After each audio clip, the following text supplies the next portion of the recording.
Komisioner Komisi Perlindungan Anak Indonesia menyebut masih ada klausul izin orang tua dalam hal kebijakan wajib pembelajaran tatap muka bagi wilayah yang menerapkan PPKM level 1. Sementara itu, Ikatan Dokter Anak Indonesia (IDAI) juga merekomendasikan hanya anak-anak berusia 12 hingga 18 tahun yang bisa mengikuti pembelajaran tatap muka 100%.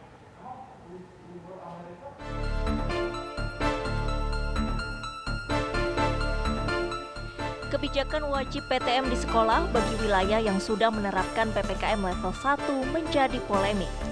Karena di satu sisi pendidikan dinilai sangat dibutuhkan, namun di sisi lain ancaman varian Omikron masih mengancam.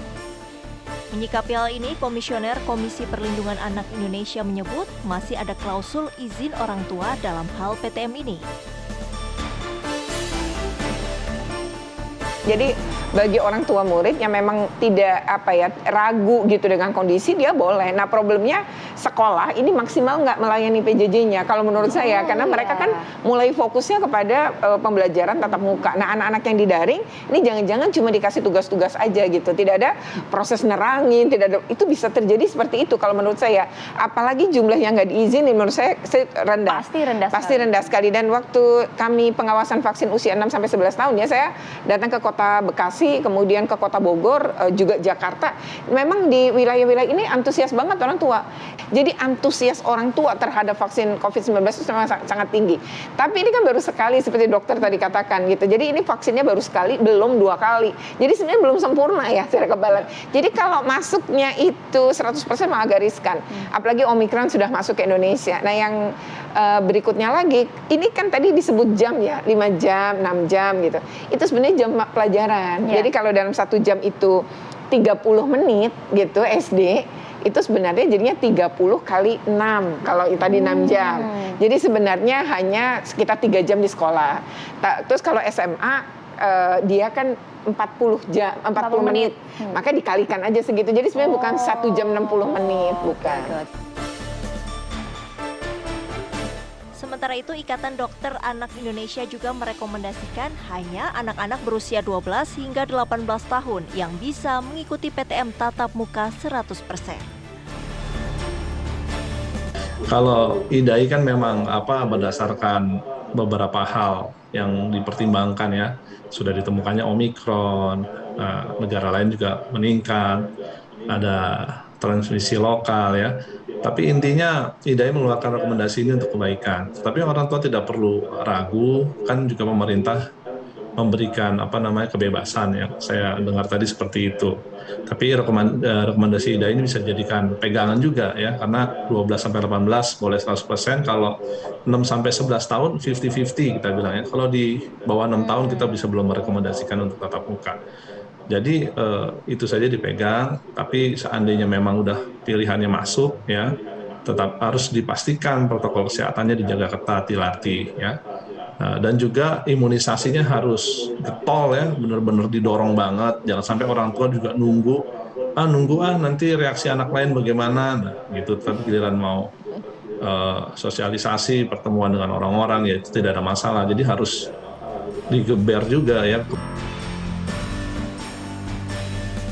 Meski diwajibkan, jika dalam perjalanannya ditemukan kasus COVID-19, 5 hari PTM terbatas akan dihentikan dan kembali daring pada sekolah yang terdapat kasus COVID-19.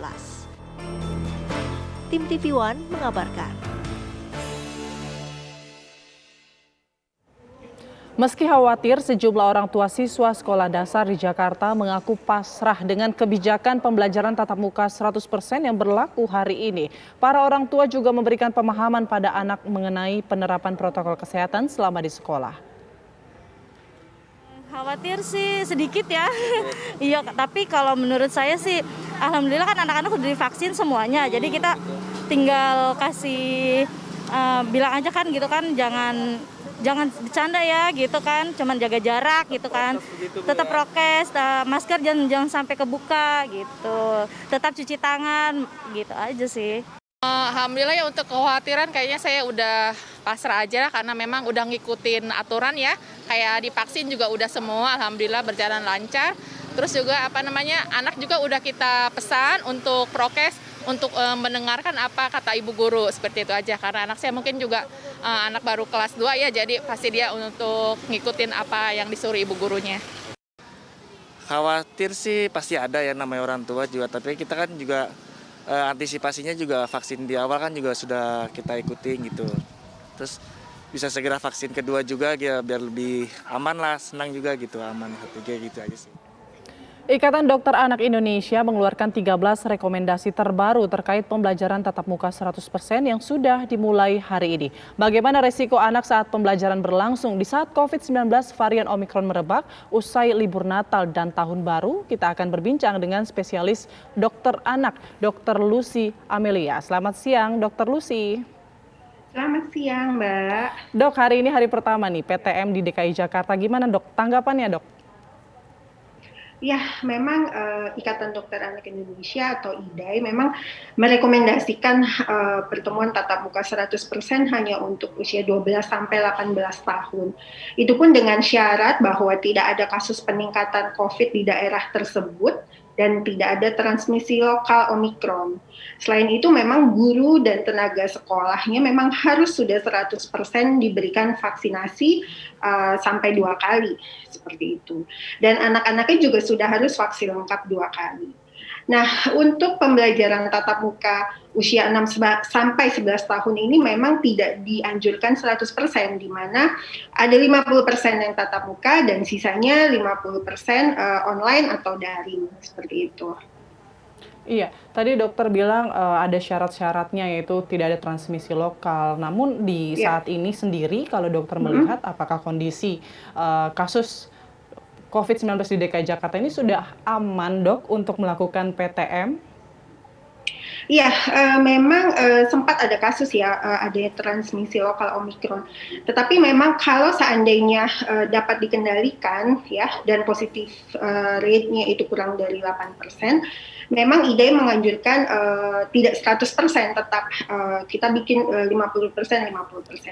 Selama masih ada transmisi lokal Omikron, memang IDAI tidak menganjurkan untuk 100%. Nah, sekarang kembali ke kebijakan daerah masing-masing ya, dan kita lihat apakah masing-masing sekolah mampu menyiapkan fasilitas yang dianjurkan oleh IDAI, bahwa semuanya itu harus meminimalisasikan risiko penularan. Apalagi anak-anak ini walaupun kita sudah mengajarkan ya selama kurang lebih hampir 2 tahun bagaimana menjaga protokol kesehatan, tapi kan kita tetap takut ya, ada mungkin ada di mana mereka agak karena antusiasnya gitu, hari pertama sekolah ketemu teman-teman selama 2 tahun hanya online, nah takutnya ada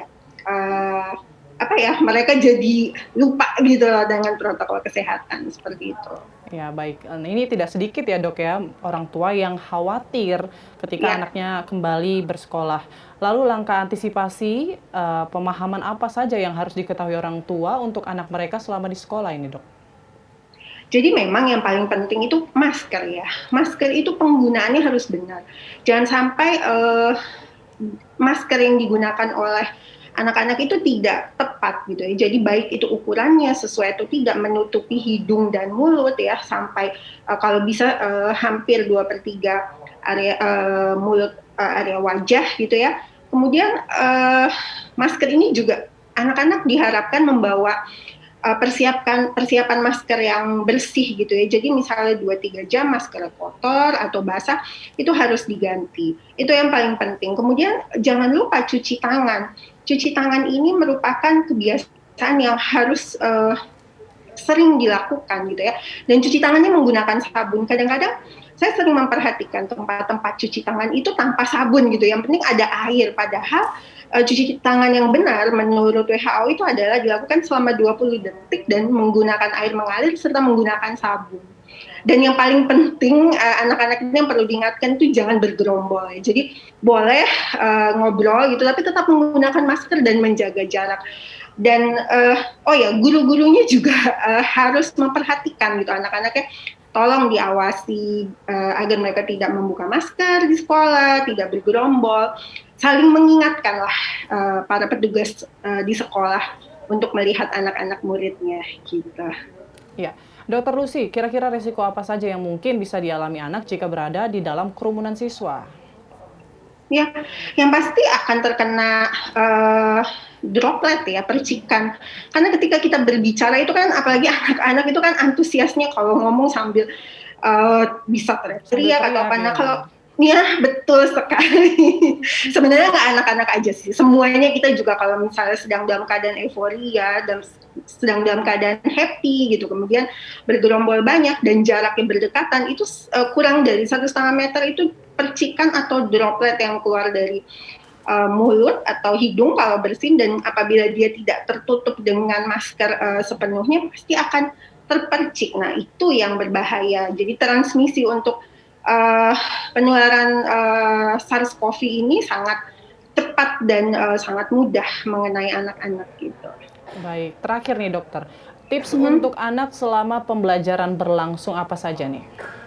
Ya, jadi ya seperti yang kita sudah ketahui ya tentang protokol kesehatan, bawa masker cadangan, kemudian bawa hand sanitizer kalau bisa, karena kan tidak selamanya kondisi ideal ya, ada sabun tersedia, air tersedia gitu, tiba-tiba mati itu harus dipersiapkan.